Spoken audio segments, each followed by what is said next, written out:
नमस्कार दोस्तों, स्वागत है एक बार फिर से आप सभी का SCS एकेडमी में। दोस्तों मेरा नाम है पंकज शर्मा और डिस्कस करता हूं इस क्लास में मैं आप लोगों के साथ MBBSC मेंस के सिलेबस पर।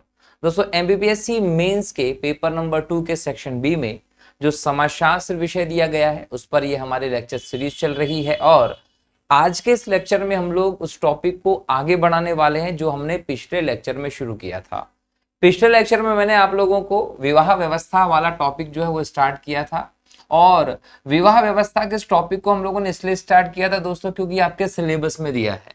अब कुछ लोगों का मेरे पास मैसेज आया कि सर विवाह व्यवस्था सीधे तौर पर सिलेबस में है या नहीं है। तो याद रखिएगा कि विवाह व्यवस्था आपके सिलेबस में एक तरीके से सीधे तौर पर ही है।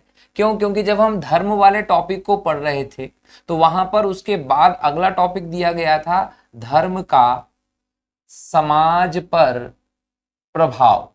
और जब हमने धर्म का समाज पर प्रभाव पढ़ा है तो हर तरीके से समाज पर प्रभाव इसको हम लोगों को देखना पड़ेगा। विभिन्न सामाजिक संस्थाओं पर धर्म का प्रभाव हम लोगों ने ऑलरेडी पढ़ लिया था। उसके बाद हमें विवाह जैसी संस्था पर भी डिस्कस करना थी क्योंकि विवाह जैसी जो व्यवस्था है इस पर समाज का बहुत व्यापक प्रभाव हमें दिखाई पड़ता है। हम ये कह सकते हैं कि जो विवाह व्यवस्था है वो एक तरीके से धर्म के आधार पर ही निर्धारित होती चली गई है कई सारे समाजों में। तो हम इसीलिए विवाह व्यवस्था के इस टॉपिक को कंप्लीट कर रहे हैं। इसके पहले हम लोगों ने जो लेक्चर किया है उसमें हमने विवाह का अर्थ व उसके शाब्दिक उत्पत्ति जो शब्द है उसको भी हम लोगों ने डिस्कस कर लिया। हमने विवाह की परिभाषा को भी डिस्कस कर लिया कि विवाह की परिभाषा क्या है। हमने विवाह की परिभाषा के बाद इसके लक्षण पर भी व्यवस्था पर भी चर्चा कर ली है। इसकी विशेषताओं को भी हम लोगों ने देख लिया है कि विवाह व्यवस्था की विशेषताएं क्या होती हैं। फिर हम लोगों ने विवाह के प्रकारों पर भी डिस्कस कर लिया। एकल विवाह हो, बहु विवाह हो, अंतर विवाह हो, बाह्य विवाह हो, अनुलोम विवाह, प्रतिलोम विवाह, सभी पे हम लोगों ने चर्चा कर ली है। और प्रकार के बाद फिर हम लोगों ने इनके स्वरूपों को भी देख लिया है कि हिंदू धर्म में विशेष तौर पर विवाह के जो 8 अलग अलग स्वरूप हम लोगों को देखने को मिलते हैं उनको देखा। 4 प्रशंसनीय विवाह की भी हम लोगों ने बात की, 4 निंदनीय विवाह की भी हम लोगों ने बात की। ये ऐसे क्वेश्चंस थे जो एग्जाम में डेफिनेटली आपको बन सकते हैं। इसके बाद फिर मैंने अगला टॉपिक जो शुरू किया था दोस्तों वो मैंने शुरू किया था विवाह की विभिन्न पद्धतियां। विवाह की विभिन्न पद्धतियों वाला टॉपिक हम लोगों ने चर्चा किया था और इसी टॉपिक के हम लोग डिस्कस कर रहे थे। तो आज के इस लेक्चर में हम विवाह की विभिन्न पद्धतियों वाले टॉपिक को डिस्कस करेंगे। क्लियर है? जब हम लोगों ने समाज पढ़ना शुरू किया था तो मैंने आप लोगों को बताया था कि भारतीय समाज की एक अनुपम विशेषता है अनेकता में एकता। हमारे देश में, हमारे समाज में अलग अलग प्रकार की विविधताएं देखने को मिलती है। भले वो भाषा संबंधी विविधता हो, धर्म संबंधी विविधता हो, जाति संबंधी विविधता हो, संस्कृति संबंधी विविधता हो, पहनावा हो, भोजन हो, सब प्रकार की विविधता देखने को मिलती है। और उस विविधता में विवाह जैसी जो व्यवस्था है उसमें भी हमें विविधता देखने को मिलती है। हमारे देश में कई प्रकार की विवाह पद्धतियां हैं। हम विशेष तौर पर 4 विवाह पद्धतियों का यहाँ पर चर्चा करेंगे आज के इस लेक्चर में। 4 विवाह पद्धतियों का जो चर्चा करेंगे उसमें हम लोग सबसे पहले बात करेंगे हिंदू विवाह की। जब हम विवाह पद्धति को बात करते हैं तो हमें याद रखना है कि हमारे देश में एक बहुत बड़ी जनसंख्या, लगभग हम लोग बात करें 80% के आसपास हिंदू समुदाय देखने को मिलता है। और इस हिंदू समुदाय में हम लोगों को अलग अलग जाति और सामाजिक सिस्टम देखने को मिलते हैं। तो यहाँ एक बहुत बड़ा विवाह व्यवस्था हमें देखने को यहाँ मिलेगा और इस पर डिटेल में डिस्कशन करने की भी जरूरत होगी। हिंदू विवाह में हम लोग इसका अर्थ समझेंगे कि हिंदुओं में विवाह का अर्थ क्या होता है। फिर इसको कुछ समाजशास्त्रियों ने परिभाषित भी किया है तो उसकी परिभाषा को भी हम लोग देखेंगे कि किस प्रकार से इसको परिभाषित किया गया है। उसके बाद फिर हम हिंदू विवाह की जो विशेषताएं हैं, इसकी जो मुख्य बातें हैं उन विशेषताओं पर चर्चा करेंगे और इसमें आ रहे परिवर्तन पर भी चर्चा करेंगे कि हिंदू विवाह पद्धति में किस किस प्रकार के परिवर्तन हमें देखने को मिल रहे हैं। हिंदू विवाह को कंप्लीट करने के बाद फिर हम लोग मुस्लिम विवाह की बात करेंगे दोस्तों। मुस्लिम विवाह की हम बात करेंगे तो जैसा कि मैंने आपको पहले भी बताया हिस्ट्री वाले लेक्चर में कि 712 AD के आसपास भारत में पहली बार मोहम्मद बिन कासिम जो रहा है, मोहम्मद बिन कासिम जो था इसका आक्रमण हुआ था। यह भारत पर पहला सफल मुस्लिम आक्रमण था। सफल प्रथम मुस्लिम आक्रमण अगर हमारे देश पे हम कहेंगे तो वो मोहम्मद बिन कासिम का था। और अगर आपने हिस्ट्री के मेरे लेक्चर सुने होंगे तो वहां आप लोगों को ये देखने को भी मिलेगा कि इसके कारण भी मैंने आपको बताया कि जनरल इसका कोई कारण विशेष था नहीं, ये कारण जबरदस्ती बनाया गया था क्योंकि कासिम भारत में लूटपाट करना चाहता था, इस्लाम का प्रचार प्रसार करना चाहता था, है ना। तो ये सारी चीजें उस समय मौजूद थी। जबरदस्ती कारण बनाकर भारत पर आक्रमण किया कासिम ने, और उसके बाद भारत में एक के बाद एक कई सारे मुस्लिम आक्रमण देखने को मिले। बाद में जब मोहम्मद गौरी आया तो मुस्लिम साम्राज्य भी भारत में स्थापित हुआ था। ये पूरा सेक्शन हम हिस्ट्री में और डिटेल में देखेंगे, लेकिन यहाँ पर ये कि जैसे ही मुस्लिमों का भारत में आना शुरू हुआ तो उन्होंने भारत में अपनी जड़ें धीरे धीरे जमाना शुरू कर दिया। उस समय के जो राजा महाराजा हमारे देश में हुआ करते थे उनकी कमजोरी का फायदा उठाया और इन मुस्लिमों ने बाहर से हमारे देश में आकर अपनी सत्ता स्थापित कर ली। जब इन्होंने बाहर से आकर हमारे देश में सत्ता स्थापित कर ली तो फिर इन्होंने हमारे देश में कई सारी चीजें प्रभावित करना शुरू किया, या फिर हम ये कहें कि इनकी सामाजिक सांस्कृतिक व्यवस्था जो भी रही हो, जब वो भारत में आई तो हमारा समाज इससे अछूता नहीं रहा, हमारा समाज इससे प्रभावित हुआ है। उसके बाद इनकी जो पद्धतियां रही हैं वो हमें हमारे देश में देखने को मिलती है, व्यवस्था देखने को मिलती है। वैसे इनकी एक विवाह व्यवस्था हमारे यहाँ पर, उसको भी हम लोग चर्चा करेंगे मुस्लिम विवाह के अंतर्गत। उसके बाद फिर हम देखेंगे कि ईसाइयों में विवाह की क्या व्यवस्था है। अब ईसाइयों की व्यवस्था हमारे देश में और बाद में आई थी। हमने देखा था कि किस प्रकार से ईस्ट इंडिया कंपनी की स्थापना होती 31 दिसंबर सन 1600 को। 1608 में कैप्टन हॉकिंस का भारत आना शुरू होता है। उसके बाद एक के बाद एक अंग्रेज हमारे देश में आते चले गए, व्यापारिक छूट लेते चले गए, और अंत में 23 जून 1757 को जो प्लासी का युद्ध हुआ, प्लासी के युद्ध में भारतीयों को हरा दिया। हराने के बाद हमारे देश के एक क्षेत्र पर, बंगाल पर इनका कब्जा हो गया। उसके बाद 22 अक्टूबर 1764 को बक्सर का युद्ध हुआ। बक्सर के युद्ध में अंतिम रूप से इन्होंने बंगाल के इस क्षेत्र को जीतकर बहुत सारे क्षेत्र प्राप्त कर लिए, अधिकार प्राप्त कर लिए, और यहाँ से भारत की गुलामी की शुरुआत हो गई। यहाँ से कंपनी ने भारत के क्षेत्र पर अधिकार करना शुरू कर दिया। अब यहाँ से जब इन्होंने अधिकार करना शुरू किया था तो अपने जो ईसाई लोग थे, जो क्रिश्चियनिटी वाले लोग थे, वो भारत में कम थे, तो उनको बढ़ाने के लिए इन्होंने एक अलग अलग प्रकार की पॉलिसी चालू कर दी। जैसे कि इन्होंने एक पॉलिसी चालू की थी कि यूरोपीय व्यक्ति भारतीय महिलाओं से शादी करेंगे, जो व्यक्ति भारतीय महिलाओं से शादी करेगा उसके जो बच्चे होंगे वो यूरोपीय पद्धति के आधार पर माने जाएंगे, और भारतीय पुरुषों का यूरोपीय महिलाओं से विवाह जो था वो निषिद्ध कर दिया गया। तो ऐसी नीतियां बनाई जिसके चलते इन्होंने भारत में अपनी संख्या को, अपने ग्रुप को बढ़ाना शुरू कर दिया। तो ये हमारे समाज को एक तरीके से प्रभावित ही कर रहे थे, और इसका प्रभाव आज भी हमारे देश में देखने को मिलता है। इसी के साथ एक इनकी और पॉलिसी थी कि जो ब्रिटिशर्स थे उन्होंने ईसाई मिशनरियों को भारत में भेजा। यूरोपीय लोग आते थे भारत में, ईसाई मिशनरी, चर्च के फादर जो होते थे, और भारत में गैर कानूनी रूप से ईसाई धर्म का प्रचार प्रसार करते थे। हमारे देश के लोगों को धर्मांतरण करने पर इन्होंने मजबूर किया। जैसे मुस्लिम समुदाय ने बहुत बड़े स्तर पर भारतीयों में हिंदुओं का धर्मांतरण का कार्य किया पहले, आज भी कई करते हैं कई सारे लोग, वैसे ही ईसाइयों ने भी हमारे देश में आने के बाद ये धर्मांतरण का काम किया। तो ये सारी चीजों के चलते भारत में ईसाई जनसंख्या भी बढ़ी।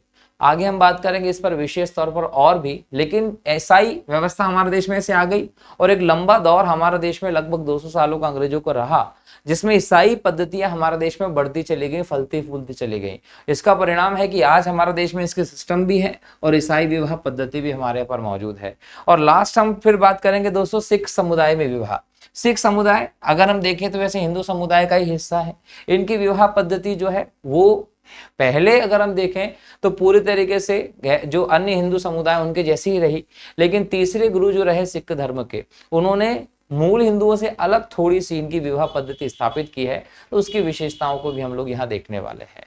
तो ये भारतीय व्यवस्था में हम 4 प्रकार के समुदायों की, समाजों की, धर्मों की विवाह पद्धतियों को देखेंगे और इनको समझेंगे कि इनके अंदर क्या चीजें आती हैं। एग्जाम में यहीं से कहीं से क्वेश्चन आपको देखने को मिलेगा दोस्तों, ये ध्यान रखेंगे, ठीक है। चलिए एक एक करके शुरू करेंगे, लेक्चर को शुरू करेंगे, लेकिन उसके पहले आप लोग क्या करेंगे कि जो भी लोग मुझे देख रहे हैं हमारे इस यूट्यूब चैनल पर, प्लीज चैनल को सब्सक्राइब जरूर कर लीजिएगा, बेल आइकन पर क्लिक भी कर दीजिएगा, ताकि जैसे ही लेक्चर अपलोड होता है तो उसका नोटिफिकेशन आपको मिल जाए और आप चैनल को सब्सक्राइब करने के साथ साथ वीडियो को सबसे पहले देख भी सकेंगे।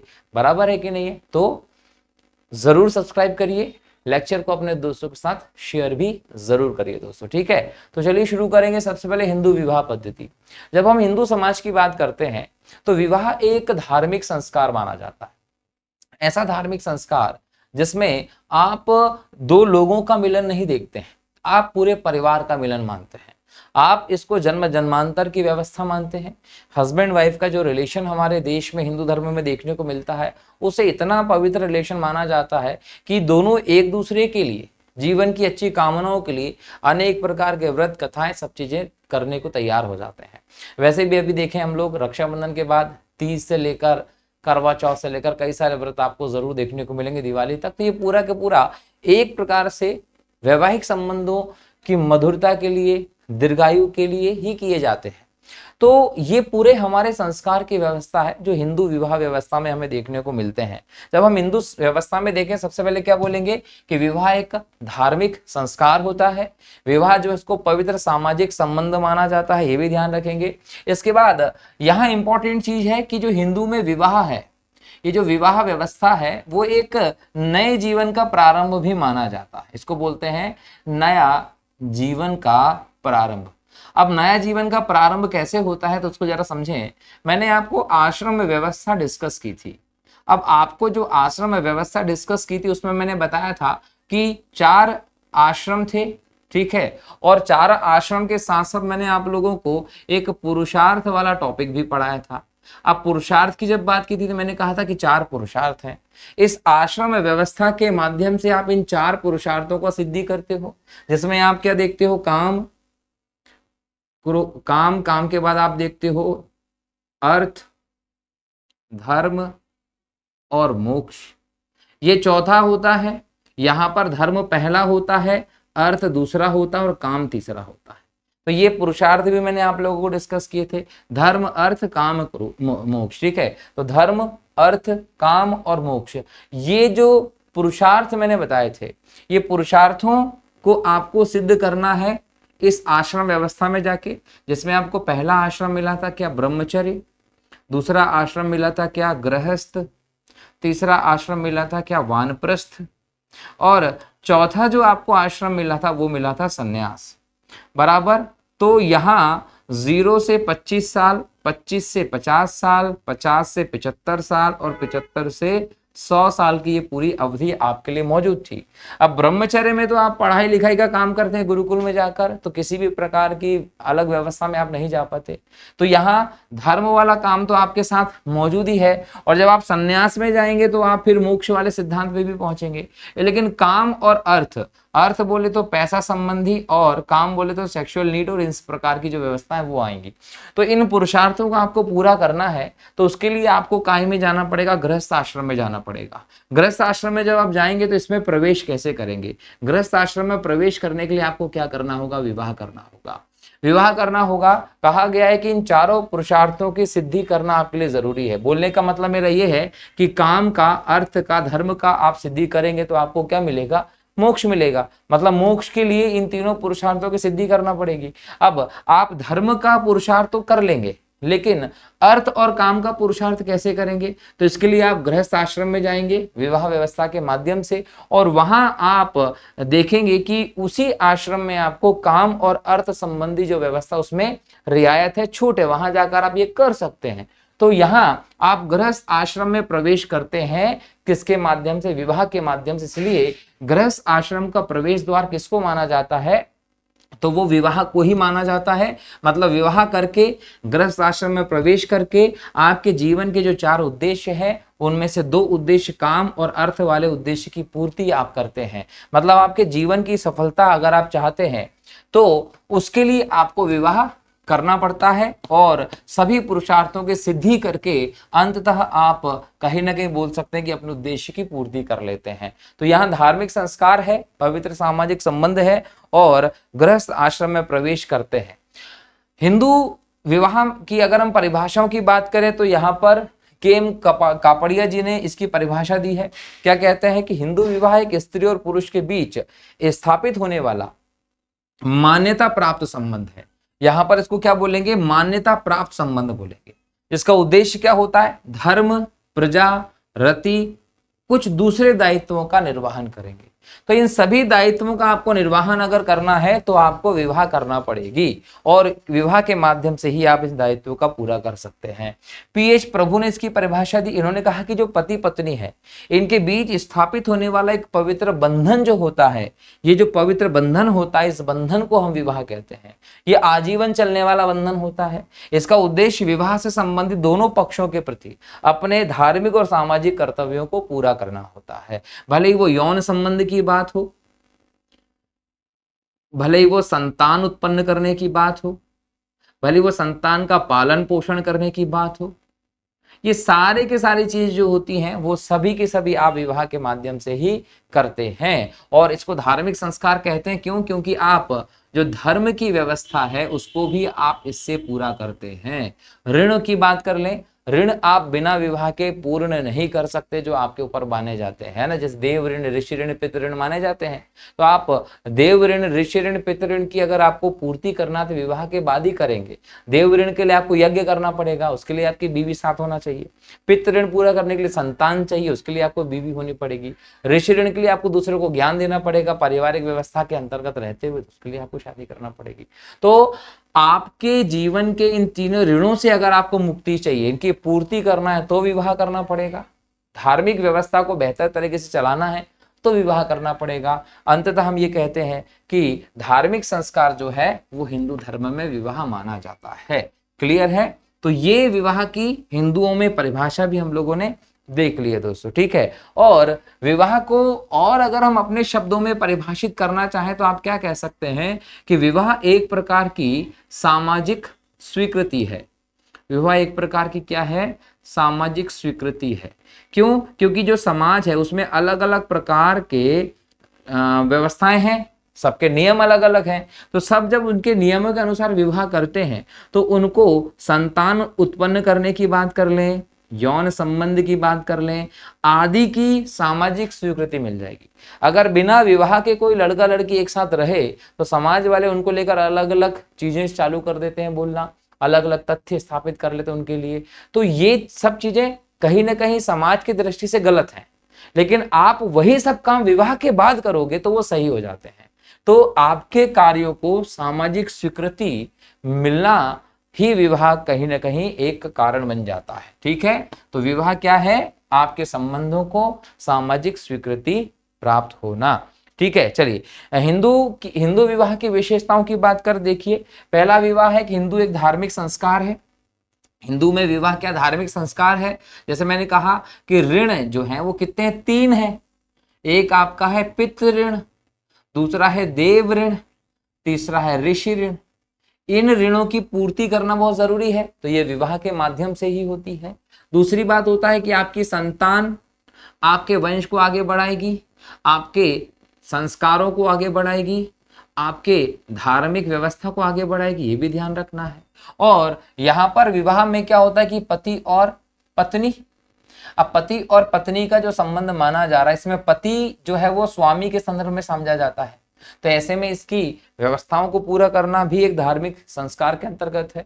भौतिक सुख की जगह पर आध्यात्मिक संबंध जो है वो हमारे यहाँ पर विवाह में होते हैं। भौतिक सुख से ज्यादा हम आध्यात्मिक संबंध की बात करते हैं। हम जन्मांतर की व्यवस्था मानते हैं विवाह को, आत्मिक संतोष मानते हैं, आध्यात्मिक लक्ष्यों की पूर्ति हिंदुओं में विवाह जो है वो माना जाता है। ये आप लोगों को ध्यान रखने की जरूरत है। तो जब भी पूछा जाए तो ये ध्यान रखेंगे। इसके अलावा अगर हम देखें तो यहाँ पर एक और चीज देखेंगे कि एक स्थायी बंधन है। विवाह क्या एक स्थायी बंधन है, मतलब ये टेम्पररी नहीं है, ये क्या है? सदैव बना रहेगा, सदैव बना रहेगा, इसको आप तोड़ नहीं सकते। तलाक या इस प्रकार की व्यवस्था हमारे यहाँ पर नहीं है। आप सदैव बने रहने वाली व्यवस्था के अंतर्गत विवाह को देखते हैं। सामाजिक स्थिति का निर्धारण करते हैं। भाई आप आपकी संतान उत्पन्न करते हैं, सामाजिक गतिविधियों में शामिल हो जाते हैं, आपके परिवार की स्थापना करते हैं, तो ये आपकी सामाजिक स्थिति का निर्धारण करने का काम करता है। इसी प्रकार से अनेक धार्मिक और सामाजिक नियमों का समावेश इसमें होता है। जैसे कि मान लीजिए कि विवाह की व्यवस्था अगर आप कर रहे हैं, इसमें आपको विभिन्न प्रकार के सामाजिक धार्मिक नियमों को पालन करना पड़ेगा। जैसे हम इसमें अगर देखें तो हमें कई सारी चीजें देखने को मिल जाती हैं। फॉर एग्जाम्पल कि अगर हम कन्यादान की बात करें, ये आपको इसमें करना पड़ेगा। पाणी ग्रहण संस्कार जो होता है वो आपको यहाँ करना पड़ेगा। तो ये सारे के सारे जो धार्मिक व्यवस्था वो यहाँ करने पड़ते हैं। सामाजिक नियम का मतलब क्या होता है, 2 विवाह नहीं कर सकते आप, अपनी जाति के भीतर ही शादी करना पड़ेगी, अपने धर्म के भीतर ही शादी करना पड़ेगी। ऐसे कई सारे जो नियम हैं वो धार्मिक दृष्टि से और सामाजिक दृष्टि से हिंदू विवाह व्यवस्था में चलते हैं, ये ध्यान रखना। बिना इसके हिंदू विवाह व्यवस्था नहीं चल सकती, ये भी आपको याद रखना है। इसके बाद हम देखें हिंदू विवाह के उद्देश्य क्या है। पहला उद्देश्य है धार्मिक कर्तव्यों की पूर्ति करना। ऋण का काम संपन्न करना है तो आपको विवाह करना पड़ेगा। आपकी वंश परंपरा को आगे बढ़ाना है और पूर्वजों की जो व्यवस्था है, बोलते हैं ना पितरों का तर्पण करना और ये सब चीजें, उसको करने के लिए आपको क्या करना पड़ेगा, विवाह करना ही पड़ेगा। पुत्र जन्म, आपको पितृ ऋण का पूरा करना है तो इसके लिए आपको पुत्र का जन्म मानते हैं कि पुत्र का जन्म होना आपके लिए बहुत ज्यादा जरूरी होता है, ये एक लक्ष्य होता है। इसी प्रकार से रति अर्थात शुद्ध भावना से पति पत्नी का पास आना, संस्कारवान संतान की उत्पत्ति करना। रति का मतलब कहीं ना कहीं ये नहीं बोल सकते आप वासना, रति का मतलब वासना नहीं होता। रति का मतलब है कि आप शुद्ध भाव के साथ पति पत्नी पास आएंगे, संबंध बनाएंगे और इसके माध्यम से आप संतान उत्पन्न करेंगे और वह संतान भी संस्कारवान होगी। तो रति की उद्देश्य से आप विवाह करते हैं। गृहस्थ आश्रम का पालन करना, आपको गृहस्थ आश्रम में कई सारी चीजों का पालन करना पड़ता है, जैसे आपको अतिथि सत्कार करना है ना, आपको बड़ों की सेवा करना है, आपको धन संपत्ति के माध्यम से जीवन चलाना है, आपके काम की जो व्यवस्था उसको पूरा करना है। तो एक गृहस्थ धर्म का जो पालन होता है वो विवाह का उद्देश्य होता है। व्यक्ति के जीवन को संगठित करना, व्यक्ति जब तक विवाह नहीं होता, विवाह के पहले, विवाह के पूर्व अगर आप देखेंगे तो ये एक असंगठित जीवन होता है। असंगठित जीवन का मतलब किसी के भी साथ हो लेना, प्रेम प्रसंग में लग जाना, यहाँ वहाँ घूमना, समय पे कोई चीज ना करना, ये सारी चीजें आपको विवाह से पहले दिखाई पड़ती है और विवाह के बाद ये सारी चीजें क्या हो जाती है, संगठित हो जाती हैं। एक तरफ आपका ध्यान स्थापित कर दिया जाता है, आपका एक परिवार स्थापित हो जाता है, उसके प्रति आप आपके उद्देश्यों को पूरा करने में लग जाते हैं। तो सामाजिक व्यवस्था की बेहतरी के लिए विवाह व्यवस्था हमें देखने को मिलती है, उद्देश्य याद रखेंगे। ठीक इसी प्रकार से आप हिंदुओं के विवाह में एक और टॉपिक देखेंगे। मैंने भी कहा कि हिंदू विवाह जो होता है वो धार्मिक संस्कार होता है। अब आपके मन में भी आया होगा कि धार्मिक संस्कार में आपने 1-2 पॉइंट बता दिया बस, तो धार्मिक संस्कार होता है, इसके और क्या प्रमाण है, तो यहाँ हम इस बात को समझने का प्रयास करते हैं कि कैसे हिंदुओं में जो विवाह होता है वो एक धार्मिक संस्कार होता है। सबसे पहले देखो, धार्मिक कृत्यों को अनिवार्यता करना पड़ेगा, जैसे कि कन्यादान करना है, पाणी ग्रह संस्कार करना है, विदाई करना है, पांव पखारने हैं, बहुत सारी चीजें ऐसी होती है वैवाहिक व्यवस्था में। विवाह के बाद देवताओं के पास जाना है, कुल देवी की पूजा करना है ना, कथाएं करानी, ये सारे के सारे धार्मिक कार्य आपके लिए अनिवार्य होते हैं। जिसके यहाँ भी विवाह होगा, अगर पुत्री का विवाह हो रहा है तो भी और पुत्र का विवाह हो रहा है तो भी, इन सभी अवसरों पर आप कई सारे रिवाजों को पूरा करते हैं जो धर्म से संबंधित होते हैं। वो फेरे का सिस्टम ही क्यों ना हो, सब चीजें आप धार्मिक कृत्यों के अंतर्गत ही संपन्न करते हैं, ये याद रखेंगे। इसके बाद देखें, आध्यात्मिक संबंध होता है। हमने कहा कि हिंदुओं में जो विवाह है वो आध्यात्मिक व्यवस्था से संबंधित है। इसमें केवल आप यौन संबंध, सेक्सुअल जो संबंध होते हैं वो बनाना हो या केवल भौतिक सुख नहीं है, इसमें आप जन्म जन्मांतर की व्यवस्था देखते हैं, एक साथ चलने की बात करते हैं, एक दूसरे के सुख दुख को पूरा करने की बात करते हैं। विवाह संबंधों में स्थायित्व होता है। हमारे यहाँ पर विवाह संबंध टेम्पररी नहीं होते, इनमें तलाक की व्यवस्था की हम बात करें, विच्छेद जो हो जाता है वो बात करें, इस प्रकार की चीजें नहीं होती है, ये बिल्कुल इसकी अनुमति नहीं है। लंबे समय तक हमारे यहाँ पर स्थायित्व के साथ वैवाहिक जीवन को गुजारना होता है। नेक्स्ट देखेंगे कि सामाजिक स्थिति का निर्धारण होता है। आप देखिए कि आप विवाह के बाद एक परिवार बन जाते हैं। अब कोई भी अनुष्ठान हो रहा है, अगर कोई अनुष्ठान हो रहा है, कोई पूजा अर्चना हो रही है, तो इस प्रकार के सभी व्यवस्थाओं में आपको शामिल होने का अवसर मिलता है एक फैमिली के तौर पर, और वहां आप एक इंपॉर्टेंट रूप से भूमिकाएं निभाते हो, ये याद रखना है। ठीक इसी प्रकार से ऋणों एवं पुरुषार्थों का भी आधार होता है। मैंने कहा कि आपके 3 ऋण हैं, इन ऋणों की पूर्ति करना हो, और अर्थ संबंधी पुरुषार्थ हो या काम संबंधी पुरुषार्थ हो, ये पुरुषार्थों की पूर्ति करने का आधार विवाह होता है। कहा है मैंने कि अर्थ और काम संबंधी जो पुरुषार्थ हो वो केवल गृहस्थ आश्रम में ही पूरे किए जा सकते हैं। गृहस्थ आश्रम में ही आदमी पैसा कमाएगा, इकट्ठा करेगा और परिवार का पोषण करने का काम करता है, और गृहस्थ आश्रम में ही आप सेक्सुअल रिलेशंस बना सकते हो। ये सारी चीजों की अनुमति होती है, वो भी एक सीमा तक, सभी लोगों को उसकी अनुमति नहीं होती।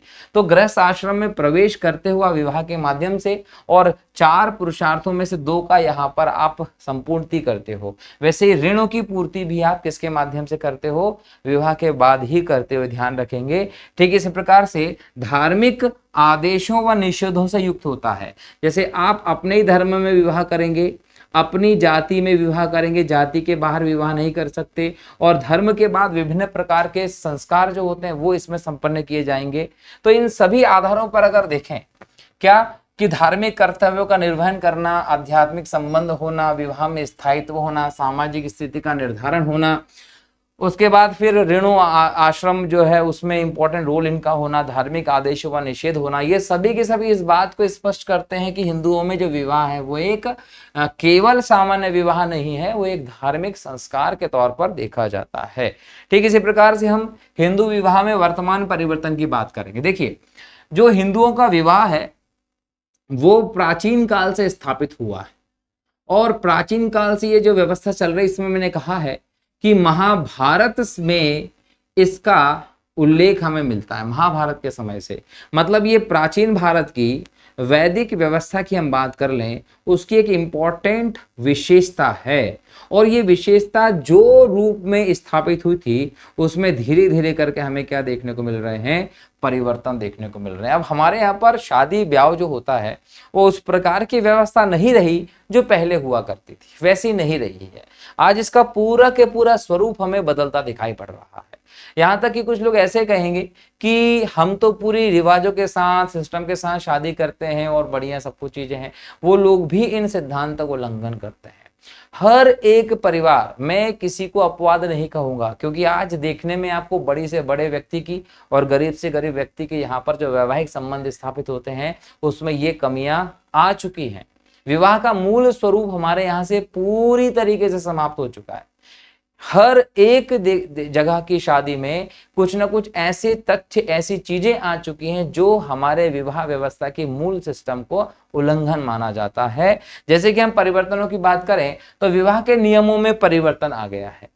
विवाह के नियमों में परिवर्तन आ गया का मतलब कि पहले ये कहा जाता था कि भैया समान गोत्र में शादी नहीं करेंगे। क्या बोला जाता था? कि समान गोत्र में शादी नहीं करेंगे, लेकिन एक जैसी जाति होना चाहिए, धर्म एक जैसा होना चाहिए, इसके अलावा ये सभी चीजों के तहत आपको शादी करना चाहिए। लेकिन ये सब बदल जा रहा है। अब एक जाति का दूसरी जाति में, एक धर्म का दूसरे धर्म में विवाह की जो व्यवस्था है वो बढ़ती चली जा रही है। ये हिंदू धर्म के विवाह की मूल भावना नहीं है। इसी प्रकार से अंतर जाति विवाह में बहुत ज्यादा वृद्धि हुई है।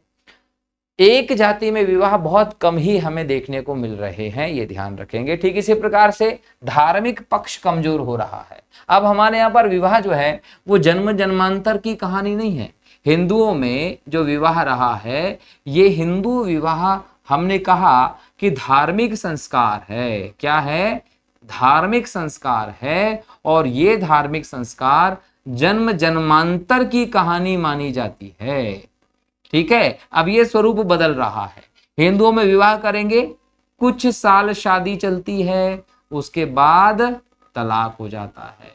कई प्रकार की समस्याएं जीवन में हमें देखने को मिलती हैं। इसका मतलब विवाह का धार्मिक पक्ष हमारे यहाँ पर अब कमजोर हो गया है, ये ध्यान रखना है। तलाक जो है वो बढ़ रहे हैं, और इसलिए भी बढ़ रहे हैं क्योंकि तलाक जो होते हैं इनको कानूनन अधिकार मिल गया है। कानूनन अधिकार मिल गया तलाक का। अब आपको कानूनन किसी भी व्यक्ति से जिसके साथ विवाह में है आप नहीं रह सकते तो आप तलाक कर लेते हैं, आप कोर्ट में चले जाते हैं और कोर्ट फिर आपका तलाक करा देता है। फिर बोलते कम आयु में विवाह बंद हो गए। पहले क्या होता था कि स्त्री पुरुष दोनों एक दूसरे को अच्छे से समझ ले, इसके लिए कम आयु में विवाह कर देते थे। जब बोला जाता है कि पहले बाल विवाह चलता था तो वो किस आधार पर चलता था? आज हम कहते हैं, मैं भी मानता हूं, सामाजिक व्यवस्था में बाल विवाह एक अपराध है। विवाह के लिए जरूरी है कि आपकी बॉडी, आपका जीवन एक मैच्योरिटी के लेवल को पहुंच जाए। जब तक आप वहां तक नहीं पहुंचेंगे तो आपका विवाह करना एक नकारात्मक पक्ष की तरफ जाता है। तो बाल विवाह आज वैज्ञानिक रूप से भी सही नहीं है, याद रखें। लेकिन पहले कम उम्र में जब शादी कर दी जाती थी तो उसके पीछे तर्क ये दिया जाता था कि जब बच्चे बड़े होते थे तो उनके बड़े होने के उस पीरियड में, उस समय में, उस दौरान उनको जिस लड़की से शादी करना है उसके बारे में सब बता दिया जाता था, ताकि वो किसी और की तरफ देखे थकना, और बड़े होते होते दोनों की आत्माओं का मिलन हो जाए, एक दूसरे के वो आदी हो जाए और बाद में फिर उनका विवाह टूटता नहीं था। ये बहुत बड़ा रीजन था कि पहले के जमाने में तलाक जैसी चीजें न के बराबर होती थी, होती ही नहीं थी। लेकिन आज जैसे जैसे ये व्यवस्थाएं बढ़ती चली गई हैं, बच्चे बड़े होते हैं 20, 22, 25 साल तक के, तब तक वो किसी न किसी के प्रेम में पड़ जाते हैं। अब किसी के प्रेम में लगे रहने के बाद या तो वो भागकर शादी करना चाहते हैं या फिर वो घर वालों की मर्जी के बिना शादी करने की कोशिश करते हैं, या फिर वो प्रेम किसी और से कर लेते हैं, शादी किसी और से कर लेते हैं घर वालों के बोलने में, और इस चक्कर में पूरा जीवन ही बर्बाद कर लेते हैं। तो ये सारी की सारी चीजें जो है वो हमें देखने को मिल रही है। कारण है कि आज विवाह जो है उसमें बोल सकते हैं कम आयु में बंद हो चुके हैं। वैवाहिक विशेषाधिकारों में कमी आ गई है। वैवाहिक विशेषाधिकारों में कमी का मतलब मैं बोल सकता हूं कि जो वैवाहिक विशेषाधिकार हैं वो क्या थे? वैवाहिक विशेषाधिकारों का मतलब ये था कि कोई भी स्त्री कितने भी पुरुष से शादी कर सकती थी और कोई भी पुरुष कितनी भी स्त्रियों से शादी कर सकता था। बहुपत्नी और बहुपति प्रथा चलती रहती थी। अब आप इसको नहीं रखते। समाज में जागरूकता भी आई है और जागरूकता के बाद एक सकारात्मक बदलाव हुआ है। सकारात्मक बदलाव ये हुआ है कि अब एक पत्नी वाला सिस्टम रख सकते हैं। तलाक के बाद या पहली पति पत्नी के मरने के बाद आप दूसरी शादी कर लेते हैं, वरना एक पति पत्नी वाला सिस्टम हमारे यहाँ है। दो परिवारों को मिलन न रहकर व्यवसायिक रूप हो गया। आज देखिए, आज के समय में शादी ब्याह का जो मामला है वो मामला एक प्रकार से देखा जाए तो दो परिवारों का मिलन नहीं रह गया है। आज के समय में शादी ब्याह का जो मामला है वो दो परिवारों को मिलन न रहकर व्यवसायिक रूप ले चुका है। ये व्यवसायिक रूप ले चुका है। अगर आप शादी करने जाएंगे तो पहले आप दहेज की बात करेंगे। इसको दहेज की बात ना कहकर आप कितना पैसा देंगे, मेरा लड़का इस पोस्ट पे, इस पद पर है, बताइए आप कितने पैसा देने वाले होंगे। और इस संबंध में फिर आप समाज में बड़े उत्साह के साथ, गर्व के साथ कहते हैं कि फलाना इतना पैसा मुझे देने को तैयार था, मैं ऐसा कर रहा था, लेकिन मैंने ऐसे में विवाह कर लिया हो, जैसे कि आपने किसी पर बहुत बड़ा एहसान कर दिया हो। तो देखिए, यहाँ पर दहेज की बात हो या पैसे की बात हो, विवाह व्यवस्था में यही सिस्टम चल रहा है और लेने की तरफ भी आप बढ़ रहे हैं। दूसरी तरफ है कि आज विवाह के लिए, जैसे कि बोलते हैं ना कि एक दलालों की टीम तैयार हो जाती है किसी सामान को बेचने और खरीदने के लिए, ऐसे विवाह एजेंट हमें देखने को मिलते हैं। ये विवाह एजेंट जो हमें देखने को मिलते हैं, एजेंट क्या काम करते हैं? इसका विवाह इससे कराना है, कैसे कराना है, क्या कराना है, वो सब काम होता है। और इस एजेंट के तौर पर आप देखिए कि शादी.com आदि कई सारी वेबसाइट्स आपको देखने को मिलेंगी, ये विवाह के एजेंट के तौर पर काम करने लगे हैं आजकल। मतलब क्या हो गया है कि विवाह परिवारों का मिलन नहीं है, ये व्यवसायिक उद्देश्य से हो गया है। हर एक व्यक्ति अपना लाभ जो है वो चाहता है। वैवाहिक व्यवस्था में तनाव और अनेक समस्याओं का समावेश हो चुका है। जिस प्रकार से विवाह की व्यवस्था बदली है, आज हम देख रहे हैं कि परिवार में कई सारे विवाह के चलते तनाव ही हो रहा है, आत्महत्या कर ले रहे हैं, रोज झगड़े हो रहे हैं, जीवन में स्थायित्व नहीं, कुछ भी चीज नहीं देखने को मिल रही है। तो ये सभी चीजें ऐसी हैं जो हमें हमारे हिंदू धर्म के, हिंदू समाज के विवाह व्यवस्था में परिवर्तन के तौर पर दिखाई पड़ रही है। जैसे जैसे हम आधुनिक हो रहे हैं, हमारी सामाजिक व्यवस्था का जो मूल है, जो हमारे सामाजिक व्यवस्था की मूल विशेषता है, हमारे आधुनिकीकरण के साथ साथ वो बदलती चली जा रही है, हम उनको पीछे छोड़ते जा रहे हैं। जरूरी आज इस बात की है कि आधुनिक हो जाइए, लेकिन पश्चिमीकरण मत करिए। अपनी मूल भावनाओं को, मूल संस्कृति को, वैल्यूज को, संस्कारों को बनाकर रखिए और आधुनिक हो जाइए, उसमें कोई तकलीफ नहीं होगी। अब हम बात करेंगे भारत में मुस्लिम विवाह की। दोस्तों, मैंने पहले ही कहा है कि जब हम भारत में मुस्लिम की बात करते हैं तो भारत में मुस्लिम व्यवस्था पुरानी नहीं है। इनफैक्ट भारत में ही नहीं, इस दुनिया में मुस्लिम व्यवस्था ज्यादा पुरानी नहीं है।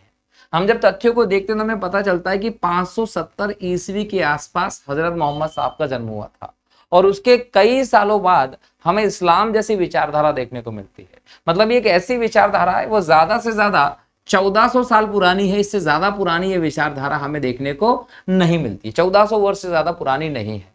और भारत में भी हम देखें तो 712 ईस्वी के आसपास पहली बार मुस्लिम व्यवस्था का प्रवेश हुआ था और वो भी जबरदस्ती हुआ था। मोहम्मद बिन कासिम ने भारत के एक क्षेत्र पर आक्रमण किया और आक्रमण करके सिंध के राजा दाहिर को हराया था और यहाँ पर लाखों स्त्रियों के साथ बलात्कार किया, लाखों करोड़ों की संपत्ति को लूटा था और इस्लाम का प्रचार प्रसार किया था, धर्मांतरण किया था।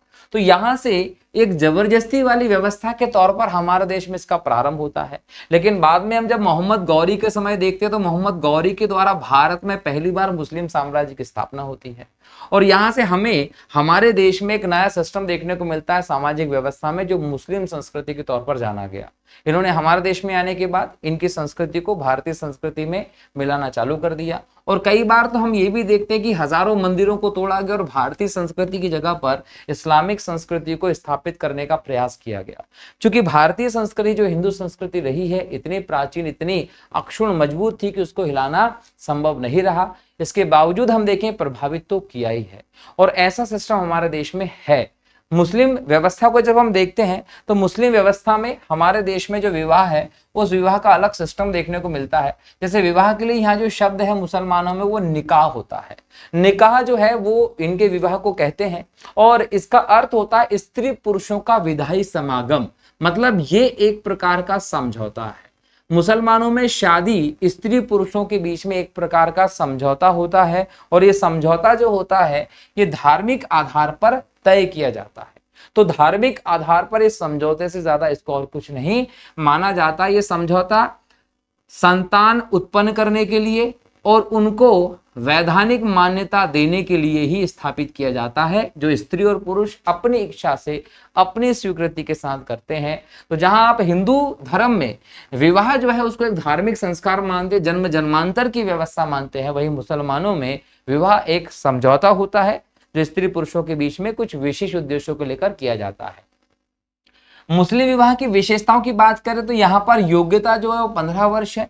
15 वर्ष की आयु में वो व्यक्ति जो मानसिक रूप से शारीरिक रूप से स्वस्थ होता है उसे निकाह करने का अधिकार दिया जाता है और ये निकाह जो होता है वो दोनों पक्ष की सहमति से ही होता है और यहाँ दबाव बिल्कुल भी नहीं चलेगा। अगर दबाव में बिना दोनों पक्ष की सहमति के दबाव में कोई निकाह किया गया है इसका मतलब वो निकाह नहीं है, वो आपके लिए एक धर्मांतरण है जो जबरदस्ती जिहाद के तौर पर हमें देखने को मिल रहा है। इसी में एक और चीज देखेंगे कि जब मुस्लिमों में निकाह होता है तो उस निकाह में 4 पक्ष अनिवार्य होते हैं। कितने पक्ष अनिवार्य होते हैं? 4 पक्ष। इसमें आपको दूल्हा, दुल्हन, काजी और पुरुष ये देखने को मिलेंगे। मतलब दूल्हा, दुल्हन, काजी और पुरुष गवाह नहीं है तो ये विवाह नहीं होगा। खासकर हम देखें कि काजी और किसी गवाह की अनुपस्थिति में विवाह वैध नहीं माना जाता है। मुस्लिम में जो विवाह की वैधता है वो तभी होगी जब काजी वहां उपस्थित है और पुरुष गवाह वहां मौजूद है। ये भी आप लोगों को ध्यान रखना है। इसी प्रकार से अगर हम लोग इस विवाह में देखें तो मेहर नामक व्यवस्था चलती है। मेहर क्या है कि पत्नी को पति के द्वारा दी जाने वाली एक धनराशि या संपत्ति होती है जो सुरक्षा के तौर पर पति अपनी पत्नी को निकाह के समय देता है। इसमें एक नियम है कि हज के समय विवाह नहीं होता। जब हज यात्रा का दौर चल रहा होता है उस समय मुस्लिमों में विवाह नहीं होता, ये भी ध्यान रखना है। इसमें बहुपत्नी विवाह चलता है। बहुपति नहीं, बहुपत्नी विवाह। 4 शादी जो है वो ये कर सकते हैं। 4 विवाह की इनको छूट होती है इनके धर्म के हिसाब से। एक बीवी के साथ 3 और बीवी ये रख सकते हैं। इनके अंदर बहुपत्नी विवाह चलता है। चचेरे फुफेरे जो भाई बहन होते हैं उनमें विवाह चलता है। मतलब ये नातेदारों में विवाह भी कर सकते हैं, ये ध्यान रखना। ठीक इसी प्रकार से जो महिला होती है वो केवल मुस्लिम पुरुष से ही विवाह कर सकती है। यहाँ पर जो मुस्लिम पुरुष है उसके लिए नियम नहीं है। पुरुष किसी भी स्त्री से शादी कर सकता है। किसी भी स्त्री से पुरुष शादी कर सकता है, बस मूर्ति पूजा करने वाली स्त्री को छोड़कर। बाकी जो महिला है उनके लिए नियम बहुत सारे हैं। जो मुस्लिम महिला होती है वो केवल मुस्लिम पुरुष से ही शादी कर सकती है और किसी दूसरे धर्म के पुरुष से वो शादी नहीं कर सकती। 3 तलाक का प्रचलन हमें देखने को मिलता है। सामूहिक रूप से किसी भी स्थान पर तलाक तलाक तलाक बोलकर मुस्लिमों में तलाक ले लिया जाता है और तलाक मान लिया जाता है। और इस प्रकार से जो तलाक किया जाता है सामूहिक तौर पर, वो तुहर के बाद समाप्त हो जाते हैं संबंध। तुहर का मतलब जो मासिक धर्म आता है। 3 तलाक बोलने के बाद जो मासिक धर्म होता है उसके आने के बाद मुस्लिम स्त्री और पुरुष का विवाह खत्म हो जाता है। हलाला प्रथा का प्रचलन चलता है। ये बहुत गलत प्रथा इनमें चलती है। हलाला प्रथा, हलाला ऐसे लिखेंगे, इस प्रथा का इसमें प्रचलन चलता है। मतलब अगर ए और बी दोनों मुस्लिम पति पत्नी हैं, बी पत्नी है और ए पति है, अब इसका यहां पर क्या हो गया, तलाक हो गया। तलाक के बाद अगर ये दोबारा ए से शादी करना चाहती है तो इसे किसी अन्य पुरुष के साथ संबंध बनाने पड़ेंगे, तब जाकर ये भी पुनः ए से शादी कर सकती है। इस प्रकार की शुद्धिकरण की प्रक्रिया को इनमें हलाला कहते हैं। तलाक के बाद स्त्री को विवाह करने की स्वतंत्रता होती है। मुस्लिमों में तलाक हो जाने के बाद स्त्री किसी से भी शादी कर सकती है, ये ध्यान रखें। लेकिन हाँ, नियम ये रहेगा कि मुस्लिम पुरुष से ही मुस्लिम स्त्री शादी कर सकती है। मुस्लिम पुरुष किसी भी धर्म की स्त्री शादी कर सकता है। ये नियम इसलिए बनाया गया था क्योंकि इनको धर्मांतरण करवाना था, धर्म को बढ़ाना था। इसलिए जितने ज्यादा पुरुष, जितनी ज्यादा दूसरे धर्म की स्त्री शादी करेंगे, बच्चे पैदा करेंगे, उतना इनका धर्म बढ़ता चला जाएगा। इसलिए ये हम लोगों को व्यवस्था शायद देखने को मिलती है। विवाह के बाद पति पत्नी के धर्म का अंतर है तो अवैध माना जाएगा। इसे फासिद विवाह कहते हैं। तो फासिद विवाह की अनुमति नहीं है। मान लीजिए ए जो है वो मुस्लिम है और बी जो स्त्री है वो महिला है। अब ये महिला जो है वो दूसरे धर्म की है, पुरुष दूसरे धर्म का है, अब इनकी शादी हो चुकी है। इसके बाद भी अगर इनके धर्म में अंतर है, इसके बाद भी अगर इनके धर्म में अंतर है तो ये धर्म का जो अंतर है वो फासिद विवाह कहलाएगा और ये धर्म का अंतर विवाह को अवैध कर देगा। इसलिए शादी के बाद जो महिला होती है उसका ये क्या करते हैं, धर्मांतरण करना शुरू कर देते हैं। ये ध्यान रखेंगे, ठीक है। इसी प्रकार से अगर किसी मुस्लिम स्त्री का पति मर गया है तो 4 महीने 10 दिन के बाद वो मुस्लिम स्त्री दूसरा निकाह कर सकती है, उसके पहले नहीं करती है। तो ये मुस्लिम विवाह के नियम रहे। अब ईसाई विवाह की बात करेंगे। भारत में ईसाई विवाह, दोस्तों भारत में ईसाई समुदाय भी पहले से नहीं है। ईसाई समुदाय का आगमन भारत में उस समय से हुआ जब वास्को डी गामा के द्वारा भारत आने के समुद्री मार्ग की खोज कर ली गई थी। उस समुद्री मार्ग की खोज के बाद एक के बाद एक भारत में अनेक विदेशी शक्तियां आई और अंत में हम देखें तो अंग्रेज जो रहे, इंग्लैंड वाले, इन्होंने भारत पर अधिकार कर लिया। 31 दिसंबर सन 1600 को ईस्ट इंडिया कंपनी बनती है। 1608 को कैप्टन हॉकिंस कंपनी के राजदूत के तौर पर भारत आता है। उसके बाद कई राजदूत आए, एक के बाद एक भारत से व्यापार की इन्होंने भारतीय राजाओं से अनुमति प्राप्त कर ली और धीरे धीरे करके भारत में अपनी पकड़ मजबूत की। एक अच्छी सैन्य व्यवस्था भारत में लाने के बाद 23 जून 1757 को प्लासी के युद्ध में सिराजुद्दौला को हराकर और 22 अक्टूबर 1764 को त्रिगुट को हराकर इन्होंने भारत के पूर्वी क्षेत्र बंगाल पर कब्जा कर लिया। उसके बाद धीरे धीरे करके भारत के अन्य क्षेत्रों को अपनी सैन्य शक्ति के आधार पर जीतते चले गए, कूटनीति का प्रयोग करके अपने राज्य में मिलाते चले गए और इन्होंने अपना बड़ा साम्राज्य बनाया। और उस साम्राज्य को बनाने के लिए इन्होंने भारत की सामाजिक सांस्कृतिक व्यवस्था को भी प्रभावित करने से पीछे नहीं रहे, उसको भी प्रभावित किया।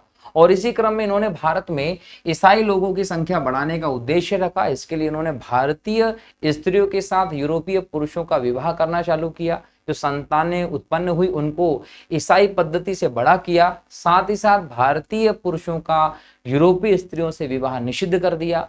ईसाई धर्म प्रचार के लिए मिशनरी भारत में भेजे, जिन्होंने भारत में धर्मांतरण बड़े पैमाने पर उस समय किया, जिसका परिणाम है कि आज हमारे देश में तीसरी सबसे बड़ी कम्युनिटी के तौर पर ईसाई कम्युनिटी है, जिसके लगभग 2.4 करोड़ लोग भारत में मौजूद हैं। तो ये कहीं ना कहीं उस औपनिवेशिक गुलामी के दौर का परिणाम रहा है। आज हमारे देश में ईसाई जो लोग हैं वो हमारे देश में अलग प्रकार की संस्कृति को लेकर चलते हैं। धर्मांतरण की जो व्यवस्था अभी भी जारी है।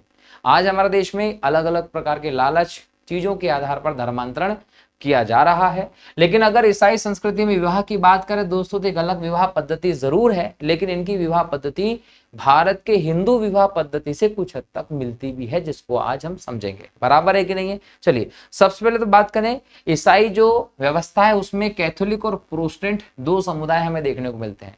जैसे हम लोगों को मुसलमानों में शिया सुन्नी देखने को मिलता है, वैसे यहाँ कैथोलिक और प्रोटेस्टेंट देखने को मिलते हैं। कैथोलिक इनकी पुरानी शाखा है, पुराने जो व्यवस्था उसको कैथोलिक कहते हैं, परंपरागत, और प्रोटेस्टेंट वो व्यवस्था है जो ईसा मसीह के द्वारा स्थापित की गई एक आधुनिक व्यवस्था के तौर पर प्रोटेस्टेंट को देखा जाता है। अब प्रोटेस्टेंट और कैथोलिक में भिन्न भिन्न व्यवस्थाएं मौजूद हैं, लेकिन जब हम ईसाइयों में विवाह की बात करते हैं दोस्तों, तो ये विवाह ईश्वरीय इच्छा से होते हैं। मतलब हिंदुओं में जैसे विवाह ईश्वर की इच्छा का परिणाम माने जाते हैं, वैसे ईसाइयों का भी ये मानना होता है कि विवाह ईश्वरीय इच्छा से होते हैं। लेकिन जहां हिंदुओं में एक धार्मिक संस्कार माना जाता है, विवाह जन्म जन्मांतर की व्यवस्था माना जाता है, वैसे ही ईसाइयों में इसको धार्मिक संस्कार नहीं माना जाता। ईसाइयों में मुसलमानों के भांति विवाह एक समझौता होता है, लेकिन उसकी व्यवस्था हिंदुओं के भांति होती है, जिसमें ईश्वरी इच्छा का परिणाम इसको माना जाता है। और कहीं ना कहीं आप विवाह विच्छेद नहीं कर सकते, कि स्थायी संबंध के तौर पर विवाह को देखा जाता है। ईसाई विवाह की अगर हम लोग परिभाषा देखें तो आपको स्पष्ट परिभाषा देखने को मिलती है कि विवाह समाज में एक पुरुष और स्त्री के बीच एक समझौता है, जो साधारणतः जीवन भर तक चलता है, इसको तोड़ नहीं सकते आप। और इसका उद्देश्य यौन संबंधों की स्थापना करना, पारस्परिक संयुक्त परिवार की स्थापना करना होता है। ये आपको ध्यान रखना है, एग्जाम में आ जाए कि ईसाई विवाह से क्या आशय है, तो ये ईसाई विवाह से आशय, जो इसकी परिभाषा हम लोगों को देखने को मिलती है। ईसाई धर्म में जो विवाह है दोस्तों, उसके दो स्वरूप हम लोगों को देखने को मिलते हैं। एक स्वरूप होता है धार्मिक और एक होता है सिविल। धार्मिक स्वरूप का मतलब परिवार की इच्छा से विवाह होते हैं ईसाइयों में, और चर्च में किए जाते हैं, वो धार्मिक विवाह माने जाते हैं। और दूसरे होते हैं सिविल, परिवार की इच्छा के बिना, चर्च में जाए बिना जब शादी कर ली जाती है तो वो सिविल विवाह होते हैं। इसके लिए कोर्ट में जाकर, रजिस्टर ऑफिस में जाकर आप साइन करके शादी कर लेते हैं। इन दोनों विवाह में धार्मिक विवाह जो पद्धति है वो ईसाइयों में ज्यादातर हमें देखने को मिलती है, याद रखना है। ठीक है, चलिए, तो ये ईसाइयों में विवाह के दो स्वरूप हम लोगों ने देख लिए। अब हम ईसाई विवाह के विशेषताओं पर नजर डालें। ईसाई विवाह की विशेषताएं, जब ईसाई विवाह की विशेषताएं आप देखते हैं तो आपको यह देखने को मिलेगा कि इसकी कई सारी चीजें जो हैं वो हिंदू धर्म के जो विवाह हैं उनसे मिलती जुलती हैं, और कई सारी चीजें अलग भी हैं। अब एक एक करके इसकी विशेषताओं को यहाँ समझते हैं। सबसे पहले हम देखें तो ईसाइयों का जो विवाह होता है वो एकल विवाह का प्रचलन चलता है। एक बार में एक ही स्त्री से शादी करते हैं। अगर स्त्री की मौत हो जाती है या पति की मौत हो जाती है तो उसके बाद ही ये दूसरी शादी कर सकते हैं। यही एक और चीज देखिए कि चर्च के द्वारा तलाक को स्वीकृति नहीं दी गई है। ईसाई विवाह में तलाक जो है वो स्वीकृत नहीं होता है, ये ध्यान रखेंगे। इसके अलावा देखें तो विधवा विवाह इसमें अच्छा माना जाता है। अगर पति की मौत हो जाती है तो स्त्री दूसरा विवाह कर सकती है, जैसे हिंदुओं में पहले नहीं चलता था, अब चालू हो गया है विधवा विवाह। ठीक इसी प्रकार से दहेज या मेहर का सिस्टम जो है वो ईसाइयों में नहीं चलता। हिंदुओं में दहेज प्रथा देखने को मिलती है, मुसलमानों में मेहर प्रथा देखने को मिलती है। ये ईसाइयों में ऐसी कोई सिस्टम हमें देखने को नहीं मिलता। ईसाई समुदाय को शिक्षित सभ्य समुदाय माना जाता है, इसलिए इनमें हम एकल विवाह हो, चर्च के द्वारा तलाक की व्यवस्था ना हो, विधवा विवाह चालू हो, दहेज का ना चलता हो सिस्टम, ये सारी चीजें हम इसलिए देखते हैं क्योंकि ये वैज्ञानिक आधार पर सोचते हैं, और वैज्ञानिक आधार पर सोचने के कारण इनमें हमें एक प्रकार की जागरूकता, एक नई सोच देखने को मिलती है, जिसका कारण होता है कि इनके समाज में ये सारी की सारी चीजें हमें देखने को नहीं मिलती या देखने को मिलती है। बराबर है। यहाँ एक और इंपॉर्टेंट चीज है कि समय पर विवाह होना। यहाँ पर समय का मतलब होता है आर्थिक संपन्नता।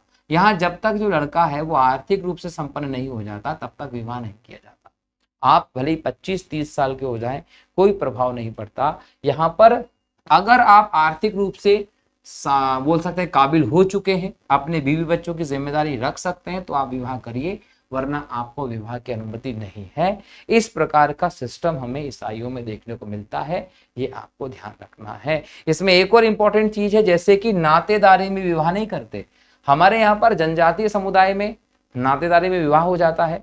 हमारे यहाँ पर मुस्लिम जो है उनमें चचेरे फुफेरे में शादी हो जाती है, लेकिन ईसाइयों में ऐसा कोई शादी का सिस्टम नहीं चलता है। तो ईसाई धर्म की विवाह की विशेषताएं हमें ये देखने को मिलती हैं। अब हम सिखों की बात करें। सिख धर्म में जो विवाह है वो विवाह व्यवस्था गुरु नानक देव जी के समय तक हमारे हिंदू धर्म के विवाह जैसा ही रहा है। इस सारे सिस्टम में हिंदू संस्कृति के सारे चीजों को ये लोग फॉलो करते हैं, कोई दिक्कत नहीं है। लेकिन सिख धर्म में जब तीसरे गुरु आए, गुरु अमरदास जी जब आए थे, तो उन्होंने सिख धर्म के लोगों के लिए एक अलग विवाह पद्धति का प्रारंभ किया था। ये जो अलग विवाह पद्धति रही, उसे उन्होंने लवन विवाह पद्धति का नाम दिया। और ये जो लवन विवाह पद्धति है, इसमें हिंदू विवाह से पृथक विवाह सिस्टम एस्टेब्लिश किया गया। इसमें फेरों की संख्या 4 होती है। हम हिंदुओं में 7 फेरों का सिस्टम चलता है, वैसे सिख भाइयों में 4 फेरों की व्यवस्था है और इस व्यवस्था को आनंद कारज कहा जाता है। पूरे आनंद कारज को ये लोग संपन्न करते हैं। ठीक इसी प्रकार से इनमें शादी के दिन का जो मुहूर्त होता है, उसमें इनका कोई विश्वास नहीं होता। इनके हिसाब से जो सभी दिन होते हैं, सभी दिन जो है वो पवित्र माने जाते हैं, सभी दिन पवित्र माने जाते हैं। तो शुभ अशुभ, लाभ, मुहूर्त, इन सब चीजों में इनका कोई भी इंटरेस्ट नहीं होता।